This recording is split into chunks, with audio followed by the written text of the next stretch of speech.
What's going on YouTube, Facebook, subscribers, viewers of this video? This is Pro Wrestling Unleashed. I am Bill Mack here with another episode of Impact Wrestling Wrap Up. Yes, this is episode for April 20th, 2017, which was a really good episode. This was a live, episode of Impact Wrestling, which is a surprise. One of the surprises that that they're trying to do now. It was really good to see a live and not a tape segment where you get the spoilers a month, 2 months ahead of time. I'm actually glad to see them trying to do some live episodes. Maybe they need to get back, try to do that hopefully in time. I know they're trying to restart, boot things back up, trying to invest money, trying to make it seem more of a company than what it was before. And honestly, I can tell you, by watching, a lot of the digital extras and things they're doing way more than TNA used to do when they had it. But I'm glad to see Impact Wrestling trying their best. I even seen on somewhere in the show they were even mentioning possibly doing live shows, house shows, basically in the summer. So that would be a great thing to see. And hopefully it'd come to my area where I can watch them done. I seen them one time before, many years ago. Back when Kurt Angle was in the company and Christian Cage was in the company, and a lot of other guys, Booker T, a lot of them were in the company at that time. So this was a good episode of Impact Wrestling, right up until Josh Matthews made his appearance back in the heavyweight championship matches you see here, between James Storm and Lashley. So this was a good episode of Impact. Let's get right on into the action. The show actually opens up showing a video package of the main event here between Bobby Lashley and James Storm, which I thought was pretty good, giving a little bit of backdrop to tonight's matchup. First match of the night shows LAX coming out to a good crowd reception. They fought two local guys, I guess they're local, Joe Coleman and Jake Holmes, which I know they were mentioned. They were trained by Scott D'Amore. So LAX had a good reaction to this matchup. They were basically playing to the crowd a lot during the matchup. It was basically jobbers. So, weren't a whole lot of action in from these guys, maybe just a spark or two to happen. But, it wasn't really that competitive of a matchup. LAX ends up defeating them by hitting their finisher on these two guys, and then afterwards we see Conan and the rest of LAX come into the ring, and he cuts a promo about how the Latin American Exchange is going to take over, and that they're going for all the gold, and can nobody hold them down now, and nobody can keep them back. So nice little promo for Conan. We come back from the commercial break, and we see the Queen of the Mountain, Karen Jarrett. She comes down to the ring, and then she announces what had been reported over the last few weeks or so, that Global Force Wrestling, which was founded by Jeff Jarrett, is going to merge with Impact Wrestling, which was also originally Total Nonstop Action. That was founded by Jeff Jarrett and his dad, Jerry Jarrett, back in 2002. So it was good to see that happen, which we know it was all going to happen. That way Jeff can just basically focus on there and bring some of the talent that he had over there, such as like Magnus and such, to over to Impact Wrestling and combine it to be one company. The more talent, the more better shows they can put on, the better. So she mentions that. And then she goes on to announce the three matches for tonight. She talks about the X Division title. That brings out Sanjay Dutt, which we haven't seen Sanjay Dutt in a couple of years. It's good to see him back. Sanjay Dutt comes in, and he talks about being one of the founding members of the X Division and how well it was received. And it used to be the quote-unquote cornerstone of Impact Wrestling at that time. And then he talks about he wants in on this, in on the X Division, and this prompts out coming to Adam Everett, which says, look, he says, I understand what you did. You paved the way for guys like us, but I've been trying to go after Trevor Lee for the X Division title for week after week, and they've tried to put these gauntlets in front of me. But I feel like I should, with all due respect, I feel like I'm the one that needs to go after Trevor Lee for the X Division title. So then that ends up basically Trevor Lee and Shane Helms comes out. And then he says, if anybody's going to talk about the X Division here, I'm the guy to do that. So then basically he starts talking about, he talks about Sanjay Dutt sucks and that, if he was here all these years and never won the X Division title, that just really says something. Which that brings Tom Pritchard out. He comes out and tells Helms that he doesn't run anything. He doesn't direct anything on the show. And he said that he's going to make the X Division title match the main event tonight. And so he said, and he's going to end up adding Sanjay to the matchup. And since he said there's 6 sides to this ring, we're going to have a 6 competitor matchup. So I'm going to go to the back. And since we already have 3 now with Adam Everett, Sanjay Dutt, and Trevor Lee, I'm going to find 3 more guys. So wait to be seen. This will be a 6-man matchup for the X Division title, which was a good thing to see. Them trying to bring it back. So it looks like Jeff Jarrett they're going in the direction of Jarrett like he used to do back then, which actually was a formula to work, which wasn't so much of having to rely on your heavyweight guys to carry the show, which they're more talented now with the guys they've got in their stable for the heavyweight guys than they did back in the old days when they first started up, where it was the athleticism of the X Division that really drew people, much like the Cruiserweight division was in WCW that really stood out. So see Jeff Jarrett making some sort of the same kind of moves he did back then. He's trying to bring them back and do today, which is a shake-up from that. Just put on a good show, Impact, and people will watch it if it's entertaining enough. So go back to doing that. So we see Crimson come back, and they gave his real name, and he was cutting his promo about his family and his life and whatnot. So I guess he's part of the VOW that's supposed to come.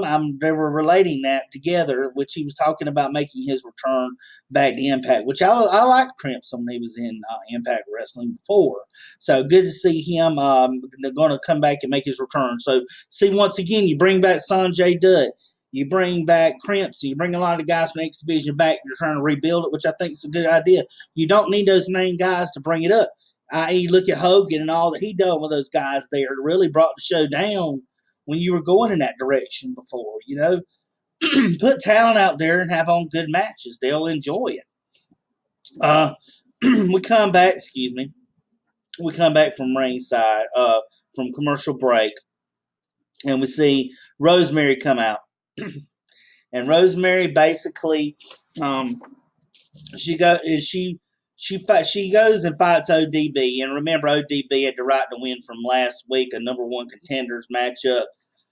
This was a good match. Like I said in last week's video, Rosemary is a really good champion. She's had it since late last year, the Knockouts title, and she's done a good job. She's very athletic, had to put on a decent match with ODB. ODB did the best that she could. She done a lot of her trademarks. It wasn't enough to keep Rosemary down. So it ended up being, we see that Rosemary ends up picking ODB up. She hits the red wedding on her. 1, 2, 3. Rosemary retains the Impact Wrestling Knockouts title. So pretty decent matchup for Rosemary. Continues steamrolling along in the retooling or rebuilding of the Knockouts division. So we come back from commercial, and they showed the debut of Congo Kong last week in the attack on Braxton Sutter. This week is basically a squash match, I guess, to build up Congo Kong as a monster, which is wrestling is starting to do more of now. WWE does the same thing. So Impact Wrestling's going to do the same thing. And it was against Chris Silvio, which really was no chance of Chris Silvio doing anything in this matchup. Congo Kong just dominates him, throws him all around the ring, and he ends up hitting a top rope splash onto Chris Silvio, hitting the 1, 2, 3. And we'll continue steamrolling right along here in just a second. Just take this quick pause, and we'll be right back. So we move right along. We see a video with Alberto El Patron, and he's shown in the back. And he wasn't going to, so we knew he wasn't going to be there tonight, but he cut a promo over saying that he will be watching tonight's matchup, and he said he will be watching that. He feels that if James Storm wins the world title, that he feels like he and James Storm will put on a really good matchup between the two, a good quality matchup. But he said also to his eye, he said, I would want Bobby Lashley to win because I've been inkling to get my hands on Bobby Lashley. You've taken something away that was mine, and I would really love to be able to kick your butt really all over the place is basically what El Patron was trying to tell him. So he will be watching this matchup tonight with great interest. So we cut backstage to the beautiful Mackenzie Mitchell, and she's interviewing the Global Force Wrestling champion, Magnus. Remember, Magnus made a surprise appearance as part of Team JB last week to help Team JB's team prevail over Team Josh. So he said that he was there. He asked, what has El Patron done since he's been there?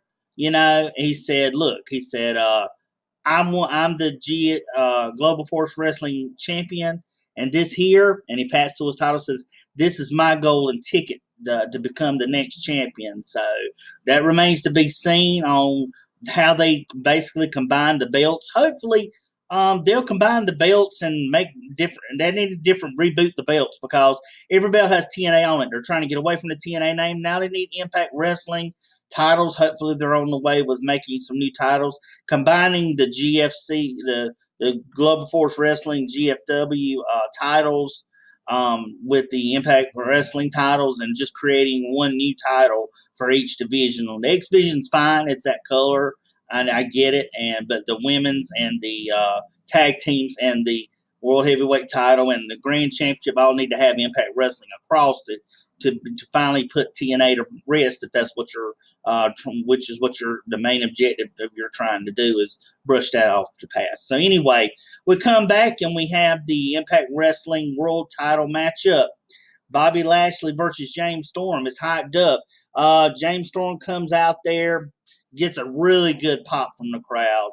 Bobby Lashley comes out, and lo and behold, like I said earlier on in this video, Josh Matthews follows behind. Everybody's wondering, what is he doing here? Why is he here? We just last week just got rid of him.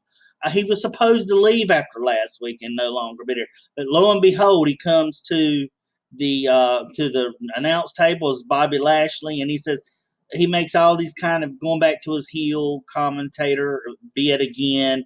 Really, folks, I thought up until the end the commentary was really good with just JB and the Pope there. They got the matches over. They talked about it. But when Josh came back, it just overshadowed because all he did was spending the whole time trying to put himself over, and it really took away from the match to the point, and it just really ruined the rest of the commentator for now. I don't get this gimmick. I don't get why they keep trying it when it's really the fans are saying, okay, the quality of the match is good. It didn't work before. The heel commentator's not going to work again. There's no sense in retrying to do the same thing over and over again. It's just not going to work. So that really ruined the matchup, which I thought was a really good matchup. It seems that James Storm and Bobby Lashley have really good chemistry together. I mean, the match flowed really well. They hit their marks. They told a good story throughout the match. And then Josh mentions EC3 out, and then it cuts to the ramp, and we see EC3 dressed, and he comes out there, and he's just standing by the announce booth, and he's taking pictures and stuff with the crowd and all, and you're thinking, hey, he's there to watch the match up because that's the competition. So the whole time, and he's kind of, you can see he's siding with James Storm to kind of, to get the win, and James Storm hoping to get the win. And so we see at one point at a matchup that Bobby Lashley ends up doing different things. We see at one point Bobby Lashley does it's like a suplex, but he lands right on top of the steps onto James Storm. James Storm onto those steps, which look very painful landing back on that, knowing how those steps are. But we saw things like that, and it went back and forth. We seen, at one point, Bobby Lashley went to get a chair, and he ends up missing on it, and then Storm ends up looking at the chair, but he kicks it from underneath the ring, and then At one point, Storm's going to bring a bottle after the referee takes an inadvertent bump. Bobby Lashley bumps James Storm into the ref, knocking the ref down. So then James Storm goes to the announce table, picks up a beer bottle, and he goes to the ring. And then he slides underneath and he's waiting on Lashley to get up. So then EC3, we see EC3 get into the ring. And just as James Storm is about to deliver a blow to Bobby Lashley with the beer bottle, EC3 takes the beer bottle and he bashes James Storm in the head with it. So then we see the referee come out, and we see that Bobby Lashley ends up hitting a spear onto James Storm, getting the 1, 2, 3, and you can see a lot of the fans in the back were like, "Oh, not again, no, not again." But yeah, so we see that it actually happens, and then we see on the commentary how we see James, JB, and Josh arguing over who brought what into the ring, which really made no sense. And it really just, like I said, folks, from that time on, it just ruined what was left of Impact Wrestling, which we see Mackenzie Mitchell once again in the back, and she's talking to Dutch Mantell, and she said, okay, earlier in the night, we see that that you already named, from Tom Pritchard, already named a new guy named Desmond Xavier. Now, Dutch Mantell comes out and she says, can you name the last 2 guys? Have you had confirmation? And he says, well, I can confirm to you. Dutch Mantell, excuse me. Dutch Mantell says that we can tell you that one of the man's name is Xavier, the 6th participant in one of the participants in it. But for the 6th man, he said, people like surprises, so we'll give them a surprise who it is. So it remains to be seen that Desmond is Xavier is the newest competitor in this matchup. So it remains to be seen who is the final one. So we cut the commercial break. They're showing video of Moose over. He's fighting, defending the Impact Wrestling Grand Championship in Canada.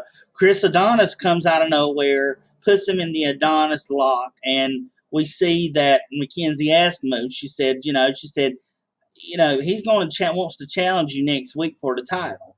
And then Chris Adonis comes out and says that has this arm brace on, and says that he's lucky that Moose ended up hiding the footage. It shows where he broke Adonis's arm, that he won't be ready, but he does have somebody to fight in his place next week for the Grand Championship. And out of nowhere, Davey Richards, along with Angelina Love, comes out of nowhere and attacks Moose from behind. And so we see next week's matchup for the Grand Championship will be Moose defending against Davey Richards. So we look forward to seeing quite a few quality matches next week. So we come out and we see everybody being introduced into the matchup, which was a good matchup. Like I said, that 5th man, folks, was Suicide. I want to make sure I cleared that up.